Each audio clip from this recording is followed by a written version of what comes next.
La journée des travaux du président de la République s'est poursuivie ce dimanche avec une série d'audiences accordées à des personnalités locales regroupées au sein des Mubadala, un fonds souverain des Émirats Arabes Unis. Ce fonds est intéressé par le secteur d'énergie, particulièrement de l'énergie renouvelable. C'était à Emirat Palace Hotel d'Abu Dhabi. Et nous avons été très ravis aujourd'hui d'être reçus par Son Excellence le Président de la République démocratique du Congo, un grand pays qui en visite ici chez nous aux Émirats Arabes Unis. Franchement, nous avons été tellement flattés et nous nous sommes échangés dans beaucoup de points dans le cadre de la coopération gagnant-gagnant entre les deux États, mais nous avons plus martelé dans le projet de l'énergie renouvelable qui sera notre premier projet qui sera exécuté en République démocratique du Congo. Nous avons de grands investissements dans le monde pour l'énergie renouvelable et ce projet que nous voulons amener en République démocratique du Congo, pour le moment, nous sommes en train de finaliser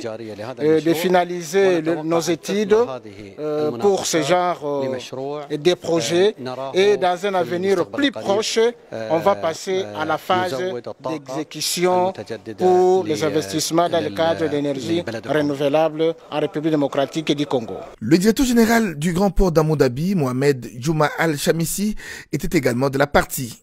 Chérubin Okende, vice-premier ministre des Transports, dont c'est le secteur retrace ici la quintessence des échanges avec le président de la République. Le secteur des transports, voies de communication et de désenclavement est le secteur vital, le secteur moteur du développement du pays.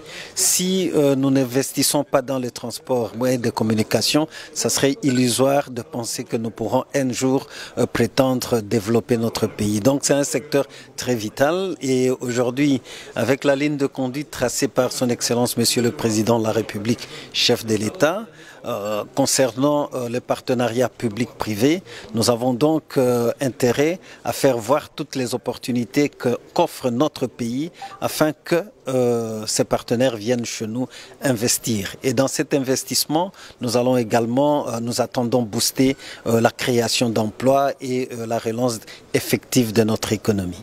Nul n'ignore que les Émirats Arabes Unis sont très reconnus mondialement, forts dans le secteur des hydrocarbures. La fédération tire chaque année de ses ressources en pétrole et en gaz 14,15 milliards de dollars. Didier Boudjimbou, ministre des hydrocarbures, parle ici du rapprochement de ce ministère avec les Émirats. Il y a des contacts avec les Émirats arabes.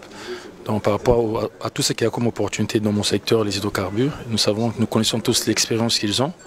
Donc c'est dans ce sens-là. Et il y a plusieurs autres ministres, mais chacun dans son secteur, on accompagne le chef de l'État, il y aura peut-être des protocoles d'accord qui sont signés. C'est dans ce sens-là. Madame Antoinette Samba Kalambayi, ministre des Mines, qui a séjourné à Dubaï pour un forum sur les mines, salue les efforts du chef de l'État pour l'investissement au Congo démocratique. Bon, moi j'étais déjà là la semaine passée sur invitation du ministre de l'Énergie qui a les infrastructures et les mines dans ses attributions.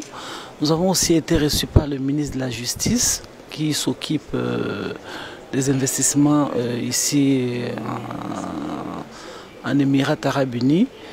Il a été question de leur projet d'investissement dans le domaine minier. Ils sont intéressés par la bauxite et puis par l'or. Voilà les deux projets que nous sommes déjà porteurs avec Abu Dhabi. Tous ces contacts aux Émirats Arabes Unis s'inscrivent dans le cadre de la création d'un partenariat gagnant-gagnant entre les deux pays.